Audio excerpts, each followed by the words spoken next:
It's a stormy night. In front of you, two faceless strangers, three if you count yourself, all in a small boat, rowing from nowhere to somewhere. The towering lighthouse, like the sky, shines your eyes, leaving signals of guidance or a trap in disguise. Who am I? Where am I? Pops into your mind. Mystery casts in real time. So you check your luggage to clarify. A strange photo and cryptic codes. A wonderful formula to perplex your mind. Not to mention, there's a gun in it. When you finally arrive, they leave you behind. The situation is quite literally and figuratively cloud over your head. A somber tone that renders a beacon useless. An atmosphere that lets secrets hide. The clouds that rain up in the sky become the perfect visualization of an uneasy mind. There's no going back now when sea is not built to walk. So we enter the only door to see ourselves to search around. Navigating mystery in this dimly lit place. So much for the House of Light. The focal point, however, shines brighter when you're spirally brought up to a new height. A new stranger. Another face that can't be seen even directly under the spotlight. So much for the House of Light. Nothing is certain and fear is on the rise. Today is a stormy night. So much to ask, so little you know. For now, the only way to move forward is to move upward. What awaits you is a mechanical device. So you enter your cryptic code and witness the most bizarre thing in your life. What in the world is...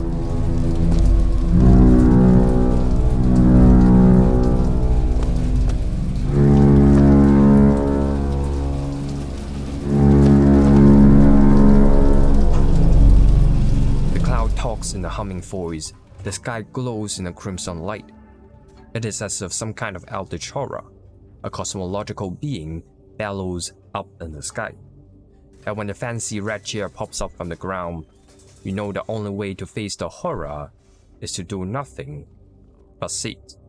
It doesn't take long for the machine to catch its prey. Panels of steel confine your space. No amount of strength can untie your course of fate.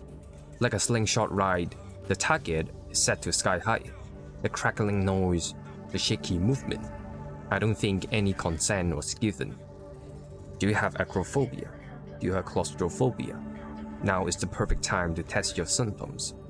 It is going to crash, you are going to crash, everything is going to crash. But who can you blame? No one forced a gun point to your head. It is flying sky high with no safety net, 10,000 which is a recipe for disaster. Light flashes before your eyes, lightning from projecting to the sky. Hallelujah.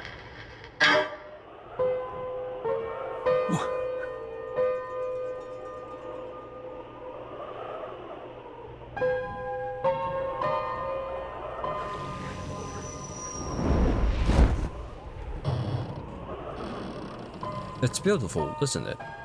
Nothing like what we expected. I wish I could grip widen the window frame. It's blocking too much of this majestic scene. It's such a wonderful opening. It's from the game BioShock Infinite, and it perfectly illustrates the duality of clouds. Without them, this scene would not be possible. You cannot have stormy skies without gloomy clouds. And yet, if you find yourself high enough from the ground, you will be reminded that the sun is always shining on the other side. You see what I did there? The sun is always shining on the other side. When we are under its influence, we blame them for hiding the sky. If we are above their control, our attention turns to the thing that shines. The clouds are mood setters that can never stand on their own. We can see these in painting. It is common to see mountain and sea being the main subject. A single cloud, however, is unusual. And historically, cloud didn't gain much notice in old Western painting. You can only start to see clouds with the rise of Renaissance. But you gain so much by adding clouds. A beautiful landscape can drastically change its meaning if we add a hovering cotton. It's also the perfect subject for your imagination to run wild. We often draw random association with the clouds.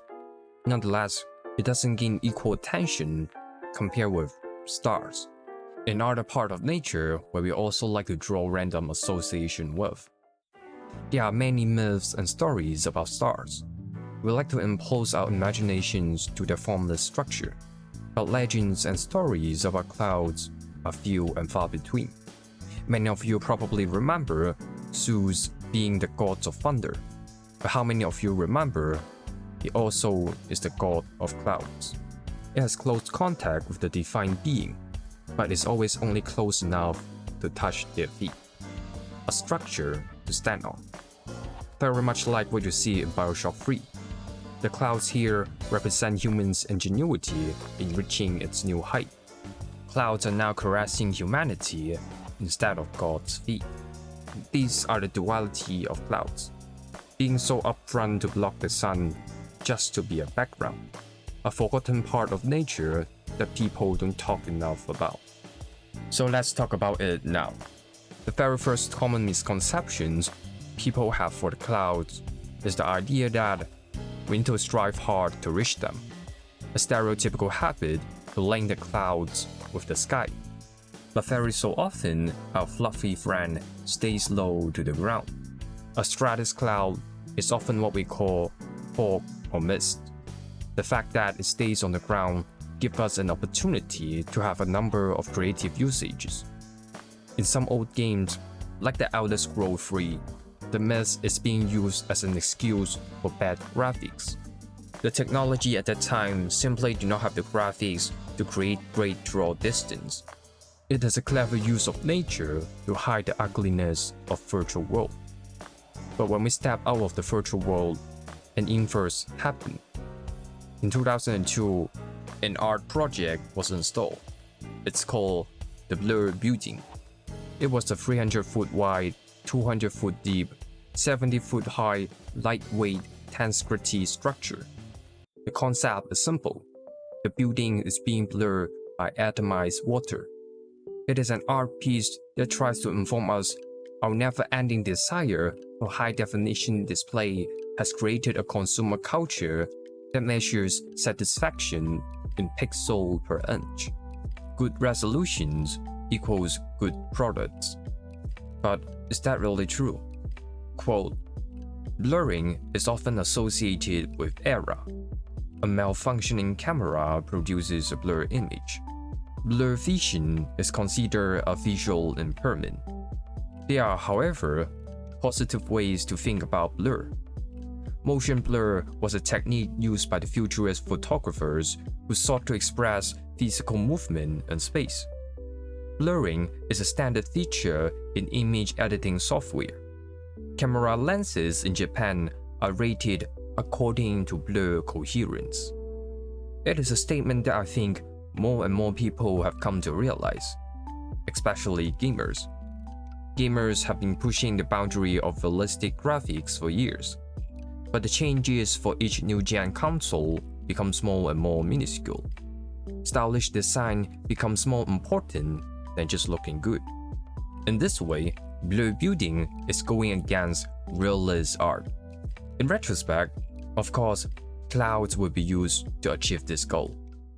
You might have heard of abstract painting, but what about abstract photography? It sounds counterintuitive at first. How can a photo be abstract when you are capturing moments of real life? But it is actually really easy to do it.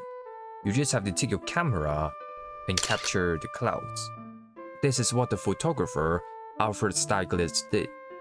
He took a series of pictures and called it Equivalent. It is a series that he spent 9 years to work on, and all his subjects were clouds.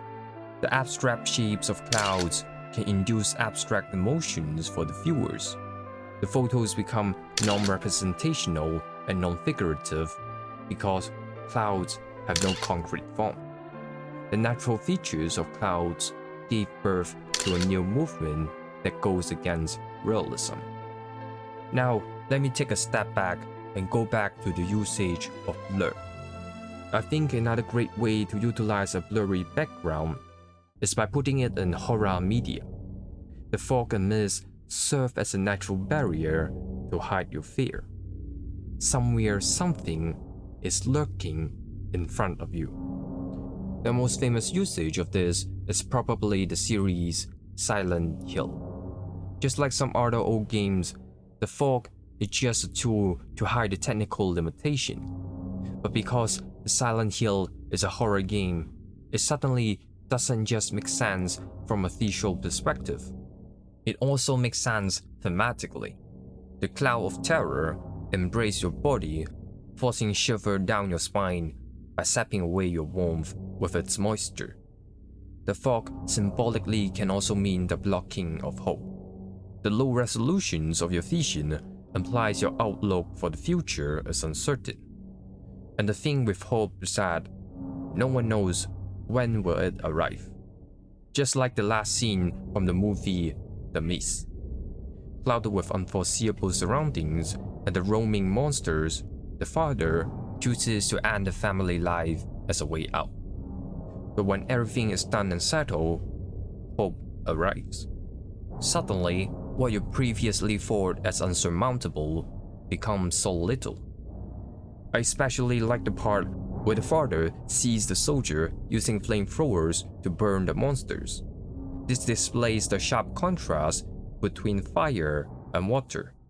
If we look at Asian mythos, it is common to see the flood myth in various cultures. From those stories, we can see water on the ground equal disaster. On the other hand, fire is something that we steal, an object of desire. It doesn't just make us warm and sanitize our food. It also implies knowledge, the needed knowledge to gaze through the unknown. But going back to the movie, the contrast between fire and water becomes a bit more nuanced. Mist is cloud from the sky. It is water that does not belong to the ground. And yet, it is still stigmatized. When Prometheus stole fire from the gods, it brought us vision during nighttime. But when clouds came from heaven to earth, they bring us blindness during daytime. It's like when they are up there, they are all high and mighty. But when they are brought to the ground, they're just horror and destruction. Their value has been dragged down. However, the dual nature of clouds cause any kind of interpretation to be unstable. Nakaya Fujiko specialized in sculpting clouds. When I look at her art, I don't see any kind of horror or destruction. There's just harmony and serenity. Children are having fun and run around. Family goes there to appreciate nature and the surroundings. Most importantly, her art goes against the notion that fog causes us to be blind. For example, in the game Ghost of Tsushima, there is a function called the guiding wind. It lets a wall of wind to guide players to their destination. It is a way to make the game feel more immersive without using HUD. But the thing is, wind has no color. So in reality, what are we thinking when we see those white things? The answer is obvious. To quote Nakaya Fujiko, fog makes visible things become infeasible, and infeasible things, like wind, become visible. There is always this double meaning to clouds. In order to better understand them, our perspectives need to imitate their shapeless forms. With that being said, let us fly high and rise like a cloud.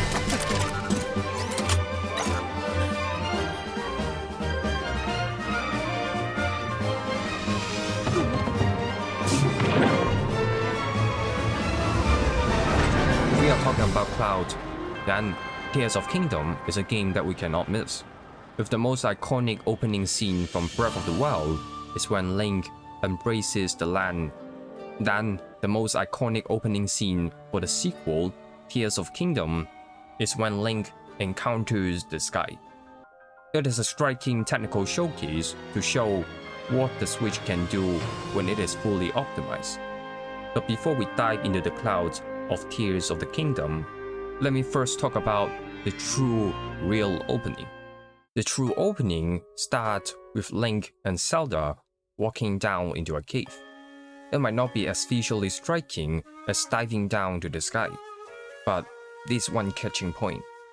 The BGM in the scene is so eerie and dreadful.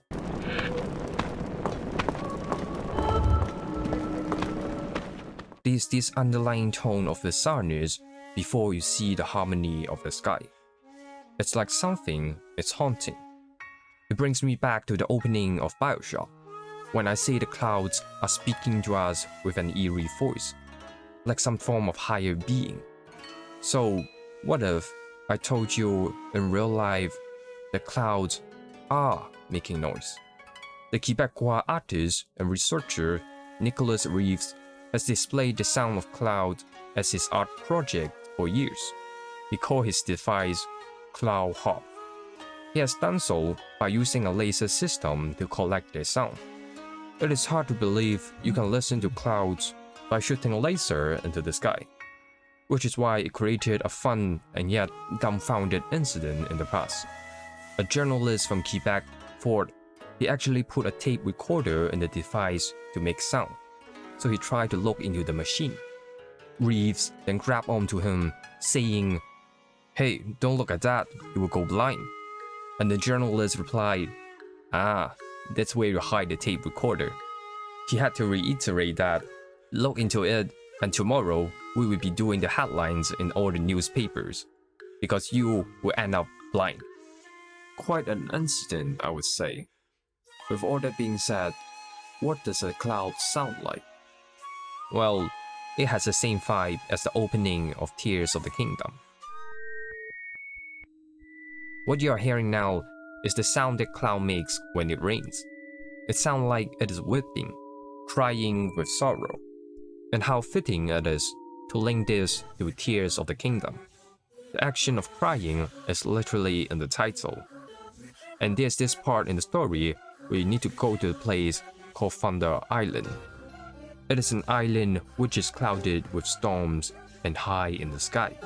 When you're walking beneath this sky island, you need to put away all your metallic equipment to not get struck by lightning. It is a place that rains 24/7.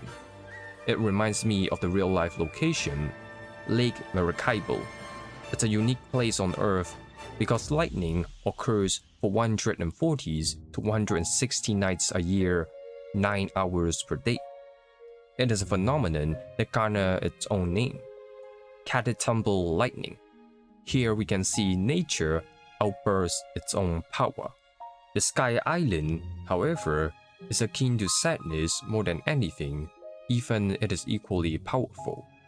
The Kingdom of Hyrule had been a peaceful place before Ganondorf came around, and in an effort to save the kingdom, Link needs to get power from the sages. And just so happened, the last piece of the puzzle is located in Thunder Island. In this sense, the rainy storm from above can be symbolically seen as crying for help. And when our hero finally arrives, the island no longer weeps.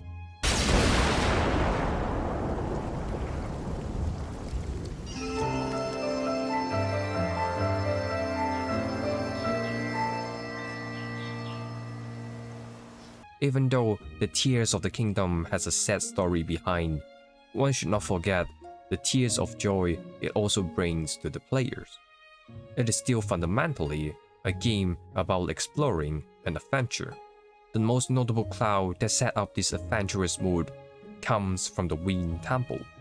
At first glance, it seems like it is something physically engineered to fit a fantasy setting, and unnatural formations from the creative mind. But in reality, we do have clouds like that. A lenticular cloud is a cloud that forms mostly in the troposphere. It shapes like a shell with meticulous design. A not so common cloud because it usually only appears near mountains and artificial structures. But as we can see, Wind Temple is quite massive, and it doesn't seem safe to stay near it. So I would like to suggest that it is in fact a supercell, a massive thunderstorm the final boss of Cloud. It exuberates intimidation and power. One can only imagine how lethal it can be to cross this monster. And if you don't want your imagination to run wild, you can listen to the story of William Rankin. You see, a supercell is developed through a group of cumulonimbus, a dense, towering vertical cloud. And William Rankin was the first man to pass through a cumulonimbus without being killed. He was a US Marine flying his fighting jet at the time. When he was climbing up, his engine suddenly failed at 14,300 meters. He tried to pull the lever to deploy auxiliary power, but he was horrified to see it come away in his hand. Without any other option, he ejected himself without a pressure suit, facing the sky at negative 50 degrees Celsius. Within seconds, danger occurred. Due to the process of decomposition, his body started to expand. His mouth, eyes, ears, and nose started to bleed. The most shocking thing was his distended belly. Quote, "Once I caught a horrified glimpse of my stomach, swollen as though I were in well-defensed pregnancy. I had never known such savage pain. Then the barometric parachute opened prematurely due to the thunderstorm. Worst thing yet, the updraft of the storm caused him to soar upward instead of descending downward. He was caught in the constant motion of hurling up and down. While the hell was hitting him with bruising force, the thunder started to strike. The outburst of electrical charge made him feel the thunder from his body rather than just hearing it. He would soon start to vomit due to his poor suffering. He later recalled he could not open his eyes to watch this nightmare, and the one time he did, he found himself at the center of a long black tunnel. An ugly black cage of screaming, violent, fanatical lunatic, beating me with big flat stakes, roaring at me, screeching, trying to crush me or rip me with their hands. Normally, it should have taken him 10 minutes to land, but when he was finally safe on the ground, he looked at his watch, and he was shocked to know he was under the belly of the monster for 40 minutes. Now you can really see why Link is the hero of the story. It takes a lot of courage to directly glide into its mouth. After hearing such perilous story, it makes us wonder, how was it even possible to fly to the sky in the first place? In fact, as we all know, the birth of aviation was accompanied by the blood of adventurous hearts. We tried a million different iterations to study the art of flying, and it has been more than 100 years since we have built our first plane. Yet, it might come as a surprise if I tell you, scientists still don't know why it's possible for us to fly. Sure, there are competing theories proposed by Daniel Bernoulli and Isaac Newton, but both of their theories can't fully explain everything. The art of flying is still a secret code hidden in open sky. The fact that no one knows the true answer means that it is not wrong, even if I say we can fly because of some white noodles in the sky. There is, however, another approach to the question of why is it possible to fly? But a more straightforward answer. We can fly because we are motivated by the beauty. The game Microsoft Simulator is probably the most well-known game in simulating this beauty. It has come a long way since its first entry. It would take the series 20 years to first develop a weather system, and this was considered state-of-the-art graphics. Fast forward another 20 years, we now have flight simulator that generates real-time weather, from snowing, raining to a bright sky. It is a relaxing experience to spend on if you have spare time. Part of the reason why I bought Flight Simulator stems from the fact that I want to see those clouds in action. I want to see clouds that you would not normally see. Sadly, even after 40 years of game evolution, simulating clouds is still a hard task for the developer. I'm pretty sure you will not see Kelvin Helmholtz in this game, a rare type of cloud where the clouds become like an ocean wave. nor do I think you can see Marty's cloud, a type of cloud that looks like it is generated by AI. Even something like a cirrus cloud, a common cloud type, is still nowhere to be seen in this game. It is still a long way in mimicking its beauty. It is, however, important for me to inform you this mesmerizing celestial force is not all innocent. As it turns out, the most destructive clouds might not be the one that cause tsunami or rainfall. The most horrifying one might not lie on the ground, but lives in the sky. Polar stratospheric clouds, aka mother of pearl cloud, is an enchanting cloud that appears at North and South Pole. The iridescent color is like tattooing a rainbow onto their skin, the aurora of clouds. This beautiful body had meandered in the sky innocently until we found out it is actually destroying our climate. It can serve as a catalyst to transform chlorine into chlorine monoxide, a substance that destroys our ozone layer. The only saving grace is how rare it is to spot them. Its elusive appearance helps humanity to live another day. But the next cloud is something that we all have certainly seen. It is a type of cloud that we cannot ignore, especially when the topic of flying was mentioned. Contrails are clouds produced by aircraft when they are flying at a high enough altitude. The destruction that contrails pose is also related to climate. Contrails, just like a bow wave, imply there is human activity. But the danger of contrails does not come from the implications of CO2 emissions from the planes. The contrails themselves endanger the environment. It is often forgotten that the most abundant greenhouse gas is not carbon dioxide or nitrogen oxide. It is water vapor. Clouds in general can hinder solar radiation from entering and leaving, but clouds that are high from the ground heats up the earth more than cooling it down.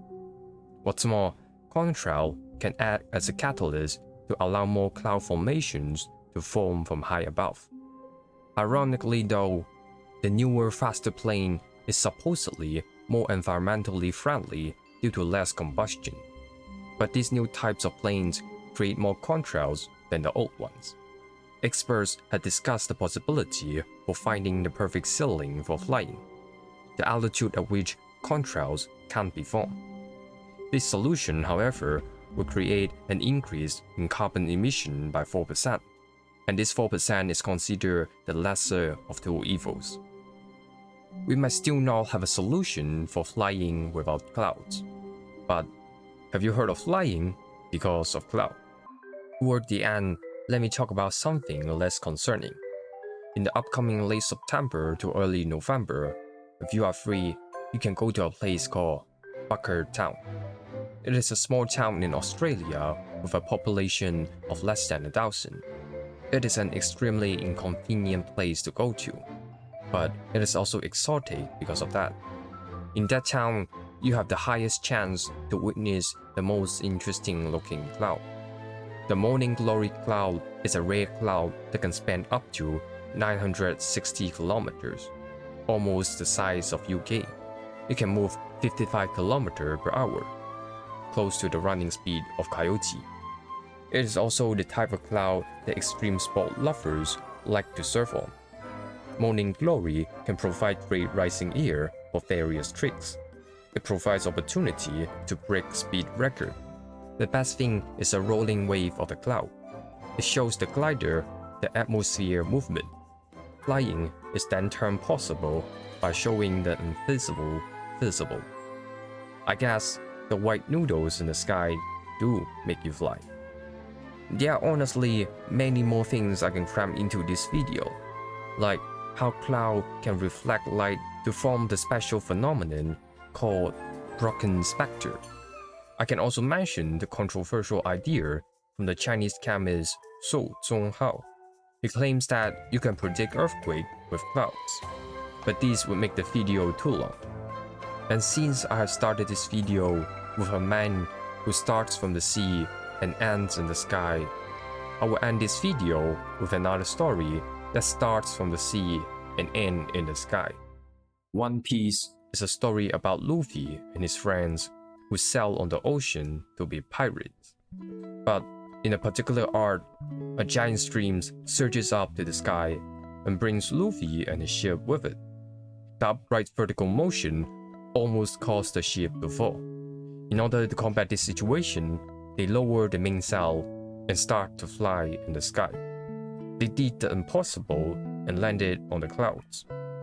It is an interesting turn of an event, but why would you write a story about pirates that sail in the sky?